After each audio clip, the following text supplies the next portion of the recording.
Of course आम्ही संडेला आल्यामुळे ही गर्दी तुम्ही सगळी पाहू शकतात आणि प्रचंड सहलीचं प्रमाण इथे वाढलं आहे आणि खूप पर्यटक दिसत आहेत. सो आय होप बऱ्यापैकी खूप जास्त पर्यटकांना रायगड तर माहितीच झालं आहे आणि मेन म्हणजे जी शाळेतील मुलं आहेत त्यांना रायगड माहिती होतो आहे आणि तिथला इतिहास प्रत्यक्ष डोळ्याने अनुभवता येतो आहे. यापेक्षा सुंदर गोष्ट नाही आहे. चला रायगडावर आपल्याला काय पाहायला मिळतंय पाहूया. दूध घालिता गडावर हिरा विसावली, ध्यानी नाही आले तिच्या सांज वेळ कधी टळून गेल. सूर्यदेव मावळतीला जाता होती गडाचे बंद दरवाजे, मनात व्याली हिरा म्हणाली घरी बाळताने माझे. हात जोडून करी विनमण्या गडकरी खाली जाऊ द्या मला. गडकरी म्हणतात नाही अनुदिन्या आम्हाला शिवरायाची. बाळाच्या आठवेने झाली माय माऊली वेडी पिसी, काडा उतरुनी धावत जाऊनी बाळाला ती हेई पिशी. आतुलनीय धाडस पाहून महाराज ही स्तंभित झाले, हिरास साडी चोळी देऊन प्रेमे सन्मानित केले. कडियावरती त्या बुरुज बांधिला, कडियावरती त्या बुरुज बांधिला, साक्ष आईच्या प्रेमाची आणि कथा अजूनही ऐकू येते येतील हिरकणी बुरुजाची. आणि कथा अजूनही ऐकू येते येतील हिरकणी बुरुजाची. नमस्कार मंडळी, आपण जातोय रायगडावर आणि इथून फक्त 120 ते 150 किलोमीटर फक्त नाहीये ऍक्च्युली. आम्ही निघालोय 4:30 वाजेच्या सुमारास आणि सगळीकडे अगदी नीरव शांतता आहे पण खूप मजा येते. आम्ही अमोलसाठी थांबलोय, अमोल आणि रवाना येत आहेत. सो आम्ही असे 6 जण या ट्रेकला जातोय. सुरुवात तर केली आहे, पाहूया कसा आज रिस्पॉन्स असणार आहे, काय काय मजा येणार आहे. Stay tuned. ताजमहल, समुद्र, आभाळ, एकीकडे स्वर्ग राहिला. धन्य झाला जन्म माझा जेव्हा मी रायगड पाहिला. बाय. थंडगार हवा, निरामय शांतता, पक्ष्यांचा किलबिलाट आणि प्रसन्न सकाळ. पुण्याहून रायगडावर जाताना कोकणातल्या निसर्गाचं आपल्याला इतकं सुंदर दर्शन होतं. जणू रायगडावर जातोय म्हणून निसर्गानेही भगव्या रंगाचा झेंडा कपाळी लावलाय असं अगदी विहंगम आणि काव्यात्मक ते दृश्य होतं.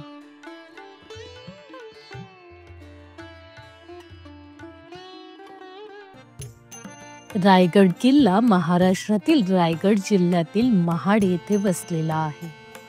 एक भव्य आणि प्रसिद्ध डोंगरी किल्ला म्हणून रायगडाचं नेहमी नाव घेतलं जातं.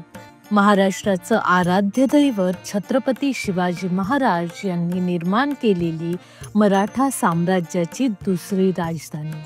श्रीमान दुर्गेश्वर कैक माना नतमस्तक होतात असा हा रायगड.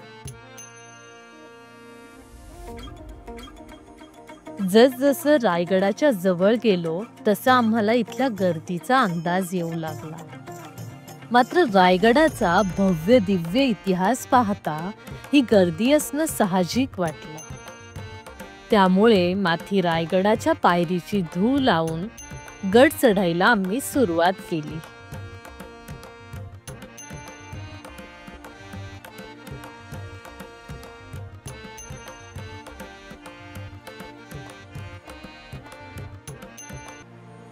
आजच्या गिर्यारोहणात आमच्या सोबत 2 चिमुकल्या असणार होत्या आणि आम्ही 6 जण मित्र असा हा गड सर करणार होतो.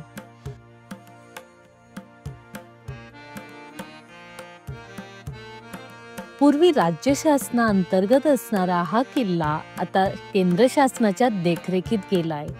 त्यामुळे इथे तुम्हाला अनेक ठिकाणी डागडुजी करण्याची कामे सुरू दिसतील.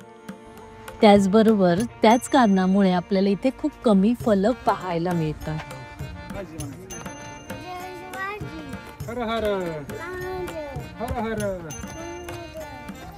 या कोवळ्या वयात बापाने चिमुकल्याला हा जयघोष शिकवलाय.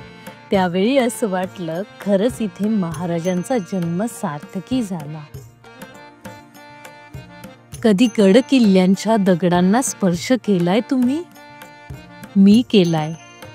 मला नेहमी वाटतं की या पाषाणात इतिहास जिवंत ठेवण्याची ताकद आहे. आपण तो अनुभव नक्की घ्यायला पाहिजे.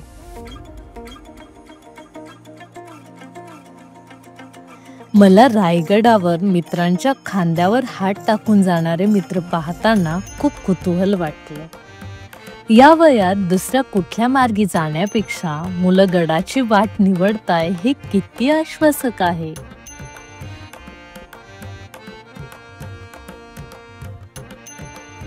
पुढे मला एकाच कुटुंबातल्या 2 स्त्रिया दिसल्या. कदाचित आतापर्यंत त्या एकमेकींच्या मैत्रिणी पण झाल्या. मात्र त्यांच्यासाठी गडावर येणं किती महत्वाचं असेल. रोजच्या रहाटगाडग्यातून बाहेर पडून या 2 मैत्रिणी त्यांचा तो क्वालिटी टाइम एन्जॉय करत होत्या.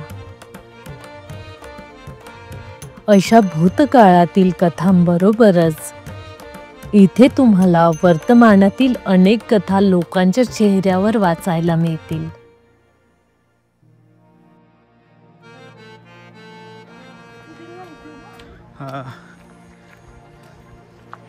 गडांवर तुम्हाला केवळ माणसांची गर्दीच नाही तर गाय, कुत्रा, माकडं यांचाही वावर पाहायला मिळेल.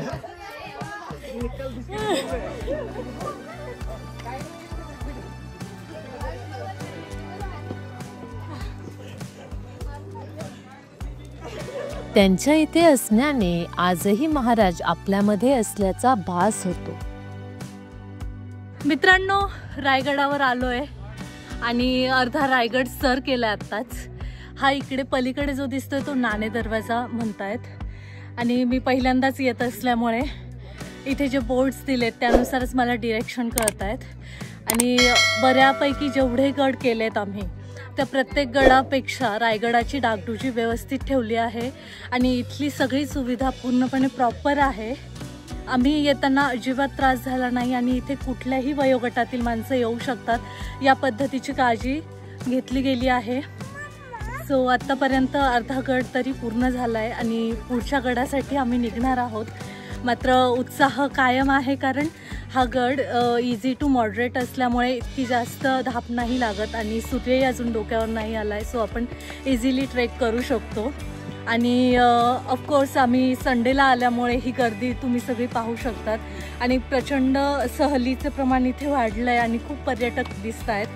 सो आय होप बऱ्यापैकी खूप जास्त पर्यटकांना रायगड तर माहितीच झाला आहे आणि मेन म्हणजे जी शाळेतील मुलं आहेत त्यांना रायगड माहिती होतोय आणि तिथला इतिहास प्रत्यक्ष डोळ्याने अनुभवता येतोय.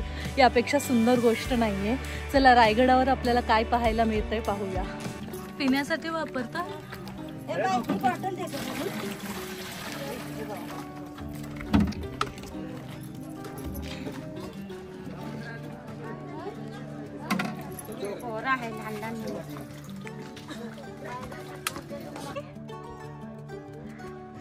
आले मी. पळ पळ पळ पळ पळ. Oh my God. लावा रसातून निर्माण झालेल्या या सह्याद्रीवरून शत्रूंवर पाळत ठेवण्याची युक्ती आपल्या महाराजांनाच सुचू शकते. शक्तीपेक्षा युक्ती श्रेष्ठ अशी महाराजांची प्रतिमा ही या ठिकाणी अगदी सूचक बसते.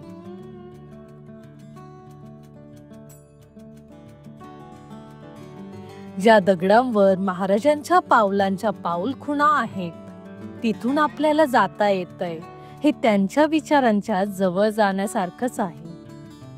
इथे येऊन आपल्याला रायगड केवळ पाहून एन्जॉय नाही करायचा आहे तर इथले प्रसंग ऐकून वाचून ते मनात साठवायचे. शिवरायांचे मॉडर्न मावळे म्हणून एवढं तर आपण करूच शकतो ना.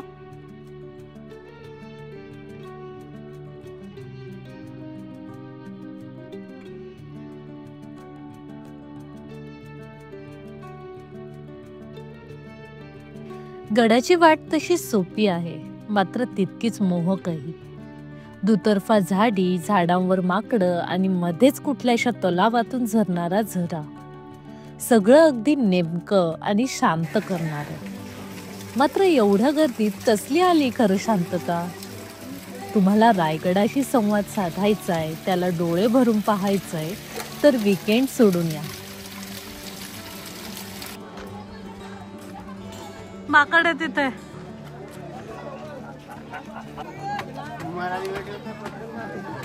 फोटो काढ.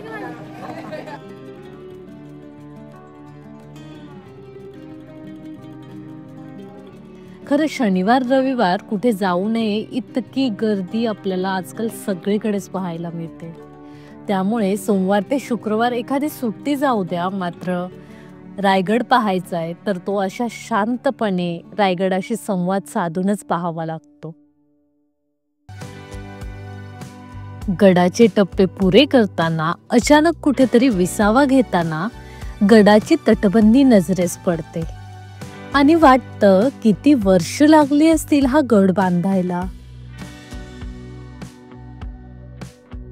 एव्हाना तुम्हाला प्रश्न पडला असेल की मी एवढा वेळ झालाय आणि पायऱ्याच चढते अजून. अशा किती पायऱ्या आहेत रायगडाला? तर मित्रांनो, आपल्या या दुर्ग श्रीमान रायगडाला एकूण 1400 ते 1500 पायऱ्या आहेत. जर तुम्ही कुटुंबाबरोबर येत असाल आणि काही वयोवृद्ध माणसं असतील तर त्यांना रोपवेने जाऊ देण्याचा मी सल्ला देईन, कारण चढून उतरून भल्या भल्यांच्या पायांची कसरत होते इथे. आणि मित्रांसोबत गप्पा मारत, गिर्यारोहकांचे निरीक्षण करत, छोट्या मोठ्या गोष्टी अनुभवत आणि रायगडाची भव्यता पाहत आपण अखेर या महादरवाजाजवळ पोहोचलोही. भव्य दिव्य मजबूत भक्कम 90 अंशी दगडी चिरेबंदी बुरुजात लपलेला महादरवाजा आणि त्याला काताळ कोरीव पायऱ्यांची भक्कम साथ. महाराज की जय.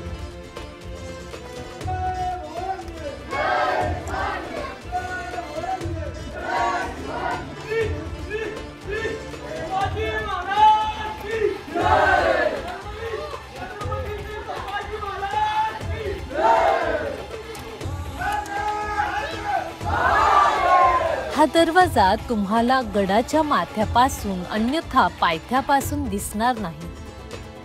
जो मावळा गडाच्या माथ्यावरती पायी मार्गाने येईल त्यालाच या दरवाजाची रचना कळते.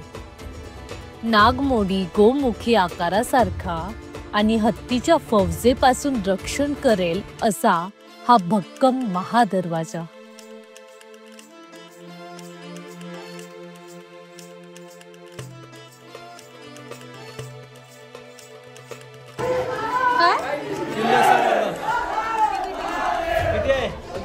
महादरवाजातून आत गेल्यानंतर तुम्हाला प्रत्येकी 25 रुपयाचं तिकीट काढावं लागतं.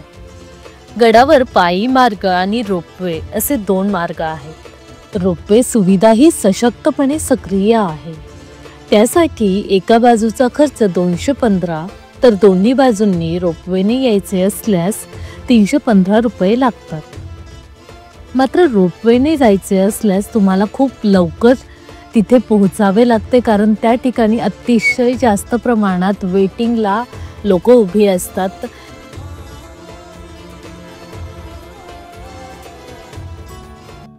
गडावरून आत आल्यानंतर वेगळीच एनर्जी फील होऊ लागली. गडावरून खाली जाईल ते पाणी आणि गडावर येईल ती हवा, अशा शब्दात गडाचे वॉरंटी पत्र दिले जाणाऱ्या या रायगडावर आपण पोहोचलोय. हे काय साधं काम नव्हतं. इथे डाव्या हाताला धूसर झालेला रायगडाचा दुर्ग मॅप पाहायला मिळतो. त्यावरून तुम्हाला सहजच रायगडाच्या भव्यतेचा अंदाज येईल. आणि छत्रपती शिवाजी महाराजांनी मराठा साम्राज्याची राजधानी म्हणून रायगड का निवडला याचे उत्तर सहज मिळेल.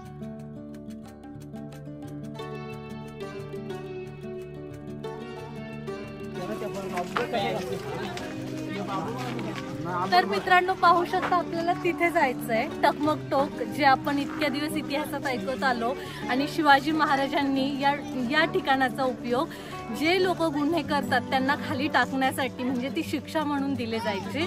मात्र शिवाजी महाराजांच्या काळात एकदाही टकमक टोकाचा वापर केला गेला नाही. मात्र शंभूराजांच्या काळात टकमक टोकाचा वापर झाला नाही असंही कधी झालं नाही. सो त्यामुळे या टकमक टोकाला आता आपण जात आहोत. Stay tune. काय? हा हा हा होय. बघा, याच वयामध्ये तुम्ही रायगड पाहताय. तुमच्या शाळेच्या वतीनं तुमच्या सरांसाठी सर्वांनी एकदा टाळ्या वाजवून बघा. आज आपण जे पाहताय रायगड किल्ला, हा रायगड किल्ला स्वराज्याची दुसरी राजधानी पाहायला भेटते. स्वराज्याची पहिली राजधानी तुम्हाला सर्वांना माहित असेल, पुणे जिल्ह्यात वेल्हे तालुक्यात राजगड. आपण या जावळीच्या खोऱ्यामध्ये उभे आहात. हे जावळीचं खोरं लागू कोठे होतं? रायगडाच्या दक्षिणेला तुम्ही सर्वांनी प्रतापगड नाव ऐकलंय का? या प्रतापगड किल्ल्याच्या पायथ्यापासून या भुरकट दिसणारी त्यावेळेची सह्याद्रीची पर्वतरांग, या पर्वतरांगेपर्यंत संपूर्ण भूभाग दरी खोरं म्हणजे जावळीचं खोरं होतं. जावळी तुमची, आमची, जिजाऊंची आणि शिवरायांची होती. पण मराठ्यांची पहिली राजधानी राजगड. या राजगड किल्ल्यावरून जावळीच्या मोऱ्यांना एक प्रेमाने पत्र लिहिलं की जावळीचे मोरे आपण दोघेही मराठी आहोत, दोघे मिळून अखंड स्वराज्य निर्माण करूया. पण जावळीच्या मोऱ्यांनी राजांना थेट युद्धाचं चॅलेंज केलं. ते म्हणाले की तुम्ही कसले राजे, तुम्ही स्वतःला राजे समजून घेणारे कोण? या जावळी प्रांताचे खरे राजे तर आम्ही आहोत. याल जावळी तर जाल गवळी, उद्याच असेल तर राजाची या. तुमच्यासाठी दारू गोळा, तोफखाना सज्ज असं मराठ्यास उल्लेखून बोल.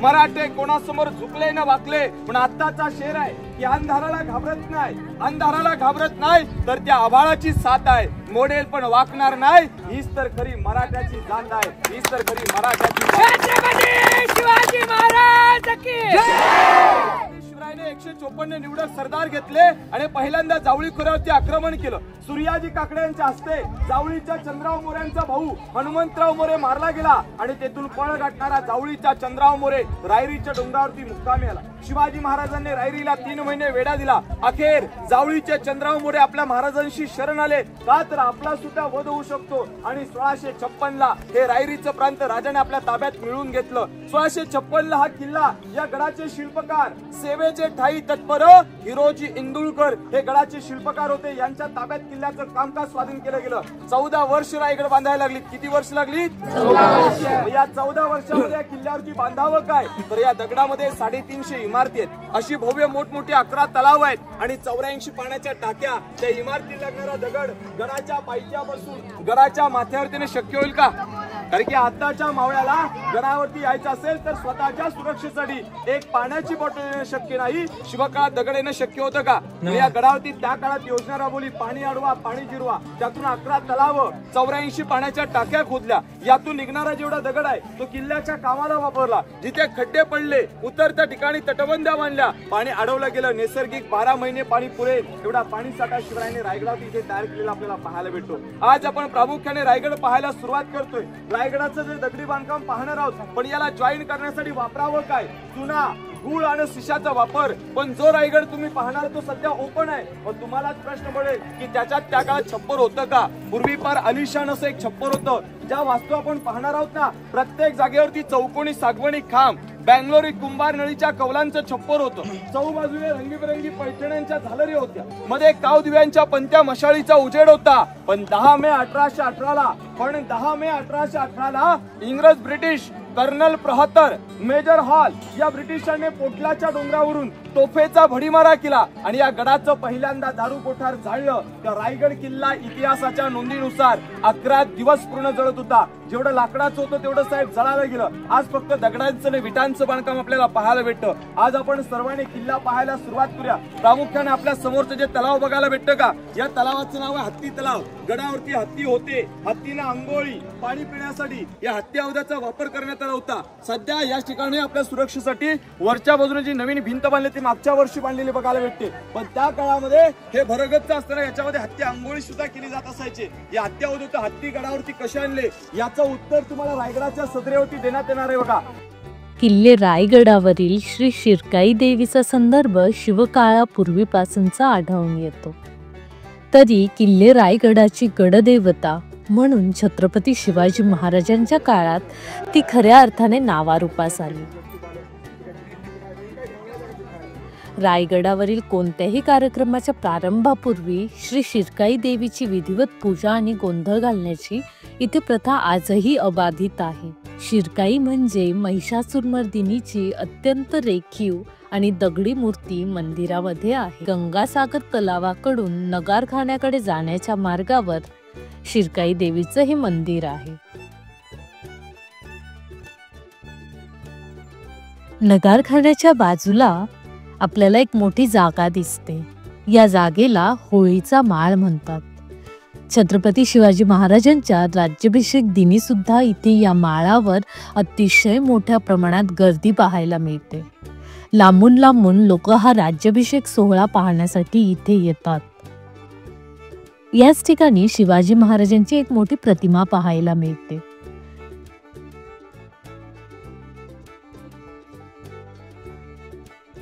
या प्रतिमेच्या समोरच जुनी बाजारपेठ आहे. या बाजारपेठेत 2 रांगांमध्ये अनेक दुकाने होती. समोर पसरलेली मोठी इमारत बाजारपेठ. या बाजारपेठेची 800 फूट लांबी आणि 40 फुटाची रुंदी. दोन्ही साईडने 22 44 दुकानं. मार्केटची रचना आगे दुकान, पेचे मकान, स्टोरेज रूम म्हणजे मारवाडी पद्धत. मार्केटची हाईट तुम्हाला मार्केटमधून जाताना उंचावरती बघायला मिळेल, कारण की आता पण शॉपिंग गाडीमध्ये बसून करतो. पूर्वीचे लोक रुबाबात घोड्यावर बसून खरेदी करायचे. म्हणजे ज्यांच्याकडे घोडे नाही त्यांना मार्केटला पायऱ्या सुद्धा गेले. मार्केटमध्ये जीवनावश्यक वस्तू, मसाले पदार्थ, पैठणी, कापडे, हिरे, माणिक, मोती हा बाजार तिथे भरला जायचा. आणि मार्केटच्या पाठीमागची मोठी चौकोनी इमारत, व्हाईट पत्र टाकलेली, इमारतीला हत्तीशाला, त्याचा शासनाचं ऑफिस आहे. राजांनी त्यांच्या राज्याभिषेकाला 2 बलाढ्य द्यायचे होते, गडावरती आणले होते. आणि आपण ज्या गेटमधून बाहेर पडलात, या नगरखान्याच्या बाहेर 2 हत्ती, 2 घोडे 6 जूनच्या पहाटे लोकांच्या स्वागताला सजवून उभे केले होते. राजांनी त्यांच्या राज्याभिषेकाला एक ईस्ट इंडिया कंपनीचा वकील, त्याचं नाव हेनरी ऑक्सिडन, त्याला इन्व्हाइट केलं होतं. त्या ब्रिटिशला पूर्वी या पाऊल वाटेने इथे यायला 4 ते 5 तास लागले. एवढा थकून गेला इथे आल्यावर. वर आल्यावर जेव्हा त्यांनी गेट समोर सजवलेले हत्ती पाहिले, आमचा इंग्रज वकील विचार करू लागला, त्याच मी 2 पायाचं मी रिकामा माणूस मी त्याला धकून गेले पाऊल वाटेने, या राजाने हत्तीपर्यंत कशी आणले असतील. आपल्या राजापुढे ग्रेट एवढे हुशार की राजांनी गड बांधण्याआधी हत्तींची लहान पिल्लं 3 वर्षाआधी पालखीत बसून गड्यावर आणली. म्हणजे 3 वर्षाआधी मला काय हवं याचं नियोजन राजांनी आधी केलं होतं. इथून 100 पायऱ्या उतरलात की गंगासागरासारखं एक मोठं तलाव, हत्तींना सेपरेट आंघोळ करायला पाणी द्यायला तयार केलं होतं. तर या मार्गाला राजमार्ग म्हणतात. राजा रोज दर्शनाला या मार्गाने जगदीश्वरापर्यंत असायचे, किंवा राजांच्या राज्याभिषेकाची मिरवणूक किंवा राजांची यात्रा याच राजमार्गाने तिथून गेली होती. पण तुम्हाला मार्केटमधून जाताना, राजमार्गाने जाताना मार्केटच्या एका 7व्या दुकानावर एक नागाचे चित्र कोरलेलं बघायला मिळेल.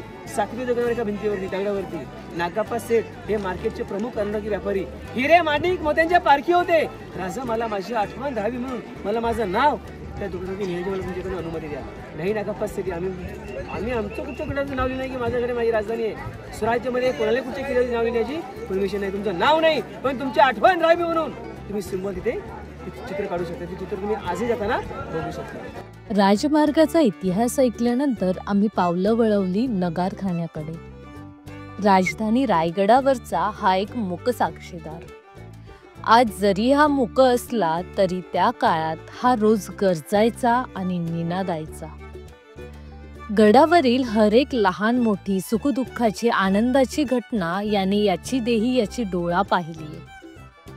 मानाच्या, मर्तबाच्या, आनंदाच्या, अदबीच्या, जयाच्या, विजयाच्या, मुहूर्ताच्या, सणावाराच्या आणि राज्याभिषेकासारख्या मोठमोठ्या प्रसंगाच्या बातम्या हा नगारखाना ऐकायचा.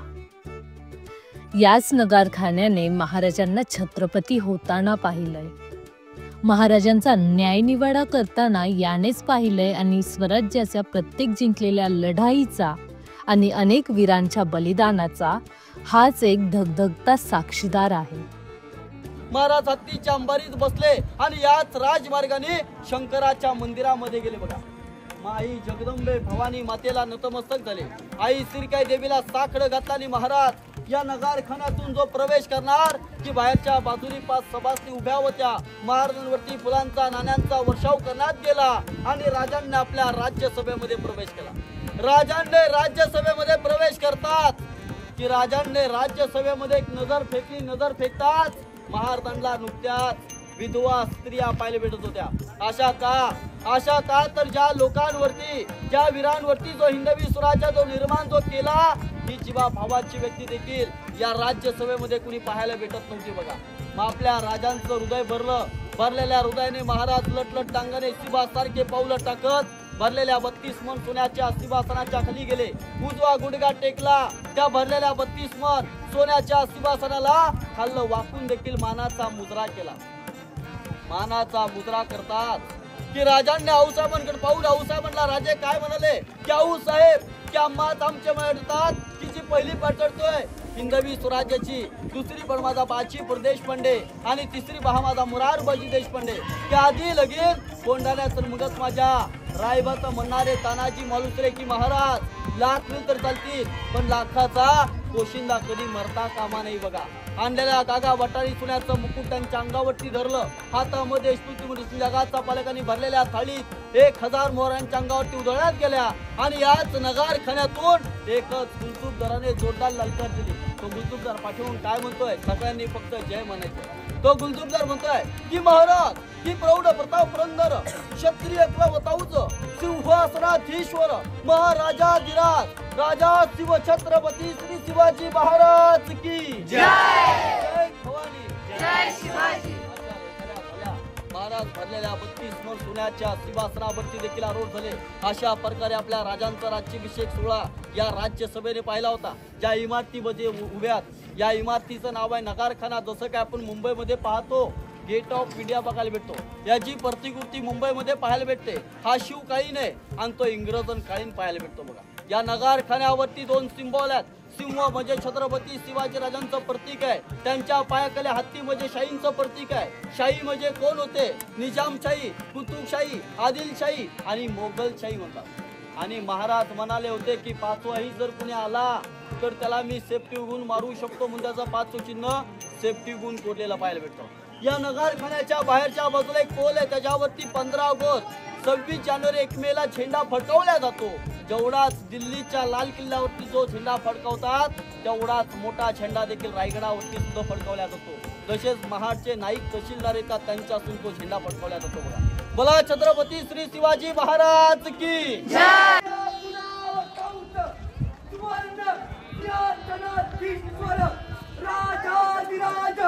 श्रीमंत श्रीमंत श्रीमंत श्री श्री श्री छत्रपती शिवाजी महाराज की जय. छत्रपती शिवाजी महाराज की जय. छत्रपती शिवाजी महाराज की जय. धर्मवीर संभाजी महाराज की जय. धर्मवीर संभाजी महाराज की जय. जय भवानी जय शिवाजी.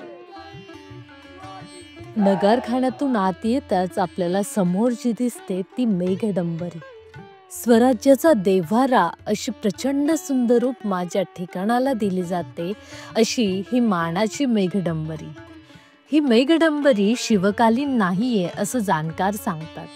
1985चे तत्कालीन राष्ट्रपती ज्ञानी जयसिंग यांनी या मेघडंबरीचं अनावरण केलंय. मात्र त्यावेळी या ठिकाणी शिवाजी महाराजांचा पुतळा नव्हता. तरी छत्रपती शिवाजी महाराजांचे सिंहासन त्या ठिकाणी असायचे आणि त्याची आठवण म्हणून या मेघडंबरीची स्थापना करण्यात आली. रायगडाच्या बालेकिल्ल्याला 2 दरवाजे, एक मेना दरवाजा आणि एक पालखी दरवाजा. मेना हा स्त्रियांसाठी डेडिकेटेड असलेला हा दरवाजा, तर पालखी दरवाजा पुरुषांसाठी. म्हणजेच एखादी लढाई लढून आले किंवा एखादे युद्ध पराक्रम करून आल्यानंतर गडावर येण्याचा हा रस्ता.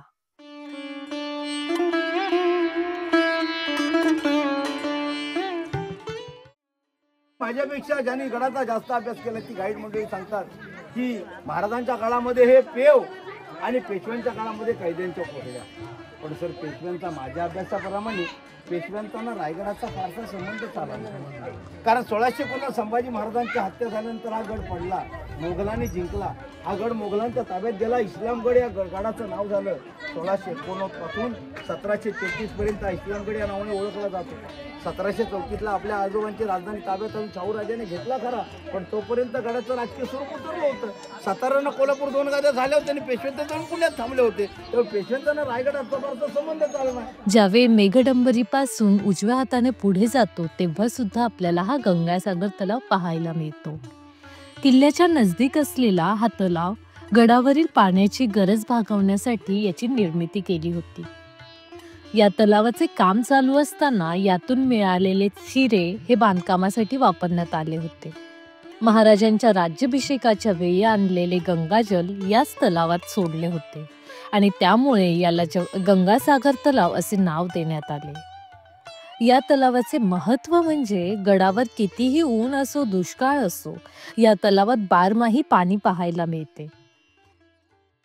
रायगड वर्ल्ड हेरिटेज मध्ये चाललेलं आहे. त्याचं परीक्षण मध्ये झालं होतं तेव्हा ते तिथल्या पाट्या सगळ्या तोडून टाकल्या तिकडच्या. आता पूर्वी इथे पाट्या होत्या.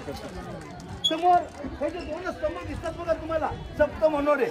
पूर्वीचे राजे असायचे ना दादा, मागे थांबा ना दादा. पूर्वीचे राजे असायचे ते राजा आपल्या राजधानीची शोभा वाढवण्यासाठी हे अशा प्रकारचे मनोरे बांधायचे. हे मनोरे सजवले जायचे, त्यावरून त्या राजाचं वैभव कासेल याची कल्पना केली जायची. समोर बघा ती छोटी रुमाना विटांमध्ये ती मुलं गेलेत बघा तिकडे. टकसाळ तामसळ करन्सी सर त्यांची नाणी शिवराई राजमुद्रा होऊन इथे बनवलं जायचं या टाकसाळीमध्ये.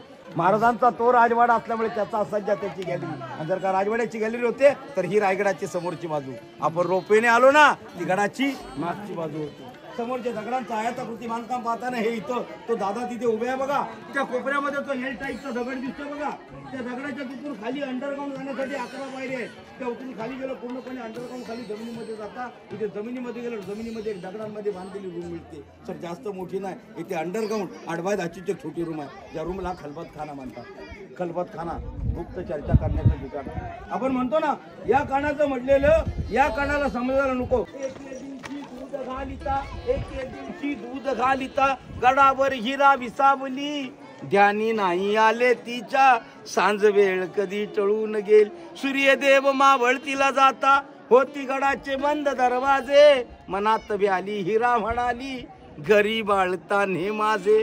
हात जोडून करी विनमण्या गडकरी खाली जाऊ द्या मला.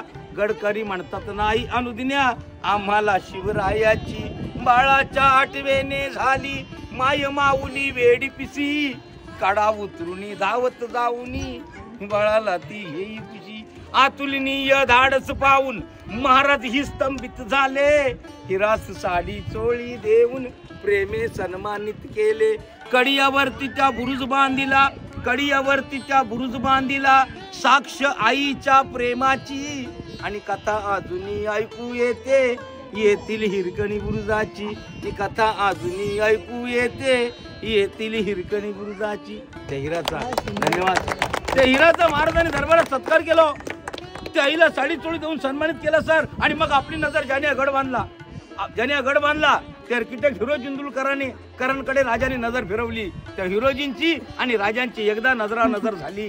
आणि इंदुलकरांनी अशी मान खाली घातली तर जेव्हा रायगड बांधून पूर्ण झाला होता ना तेव्हा राजाने एकदा इंदुलकरांना विचारलं होतं इंदुलकर हा रायगड राजधानीच्या दृष्टीने बळकटीने अभेद्य झालाय ना.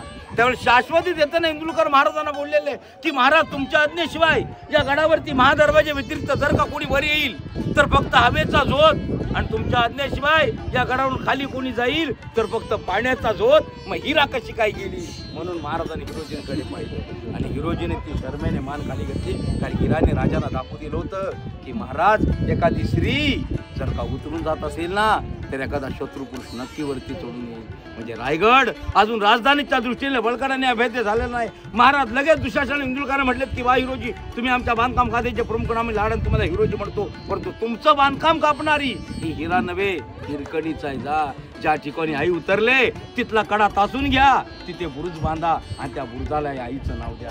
कडा तासला गेला तिथे बुरुज बांधला गेला. त्या बुरुजाला हिरावून हिरकणी करून महाराजांनी त्या आईला इतिहासामध्ये आदरामर करून ठेवलंय. तर हिरकणीचा बुरुज आज देखील हिराची कथा मोठी अभिमानाने महाराष्ट्रात सांगतोय. कुणासाठी तर बाळासाठी.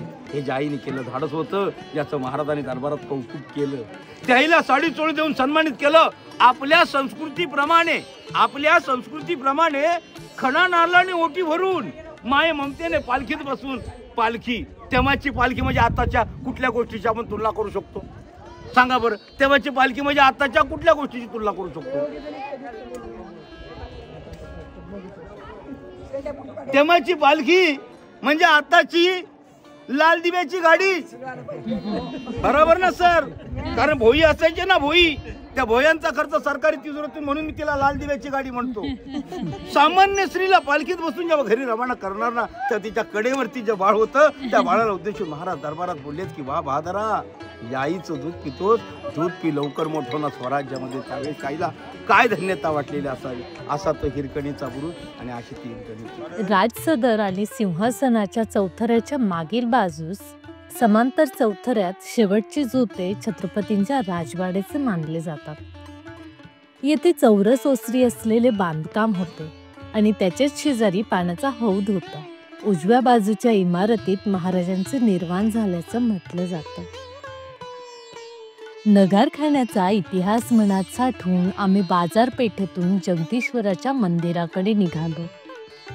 रविवारी रायगडाच्या ट्रेकिंगला यायचंय म्हणजे काय सोपं काम नाही.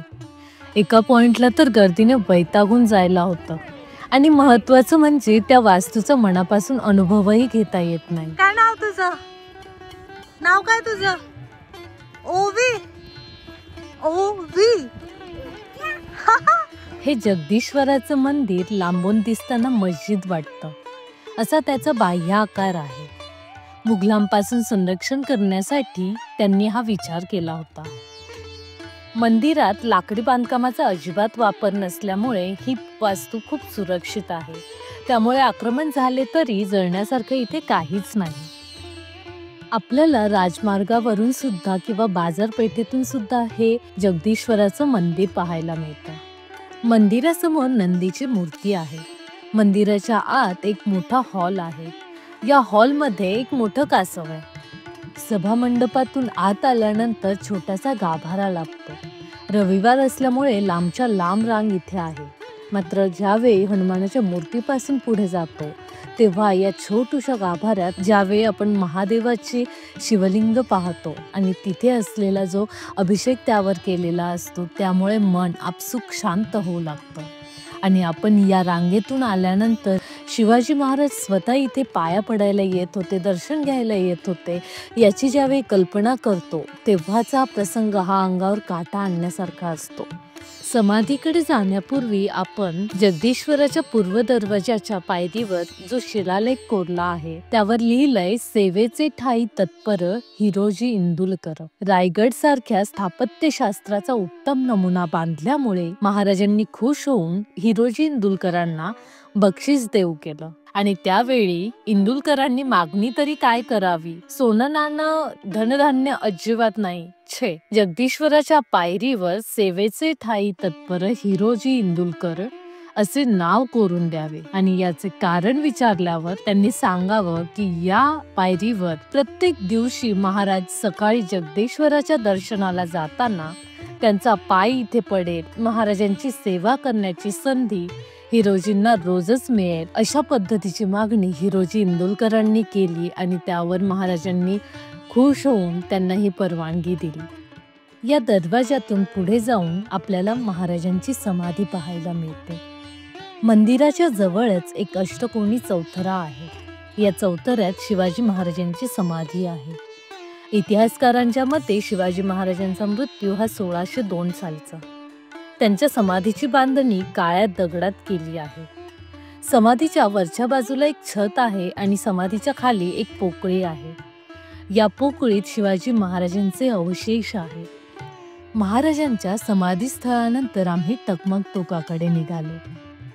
रायगडावर खडा पहारा देणारं हे टकमक टोक याच्याबद्दल इतिहासात आपण असंख्य प्रसंग ऐकले आहेत आणि तिकडेच आम्ही आत्ता जात होतो.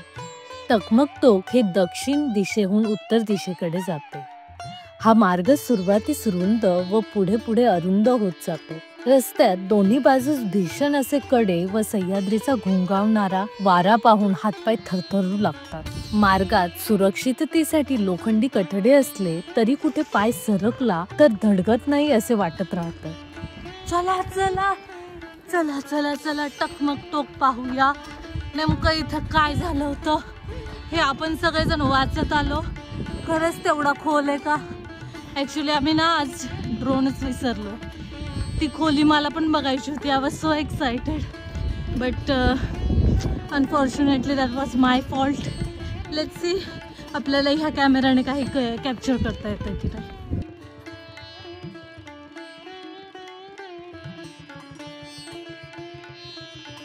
कड्याच्या अगदी टोकाला कठड्यांच्या खाली एक छोटी जागा असून तिथे काही मोठे खडक आहेत व खडकांचा आधार घेऊन कड्याचे व समोरील आसमंताचे निरीक्षण केलं जायचं. टकमक टोकास टकमक कडा असेही नाव असून इतिहासात याचा कडेलोटासाठी वापर केला गेल्याची माहिती मिळते. तर मित्रांनो, जस्ट आपण टकमक टोकाला जाऊन आलो. आता आम्ही प्लॅन चेंज केला आहे. वरतून जाण्यापेक्षा म्हणजे बाजारपेठेतून जाण्यापेक्षा आम्ही दुसरा रस्ता घेणार आहोत, जो की टकमक टोकाच्या अगदीच बाजूने जातो आणि तो सोपा रस्ता आहे असं सांगितलं जात आहे. सो चला पाहूया. इथून जी माणसं जाताना दिसते हाच तो रस्ता आहे, तिथून आपण जाण्याचा प्लॅन करतोय. आपल्याला तिकडे डायरेक्ट महादरवाजाचा बुरुज दिसू लागलाय. सो बघूया सोपं आहे का नक्की. तर अशा प्रकारे असा हा थोडासा रिस्की रस्ता घेऊन पायऱ्यांची वाट वाकडी करून आम्ही ट्रेकिंगचा अनुभव घेत पुढे महादरवाजाकडे निघालो.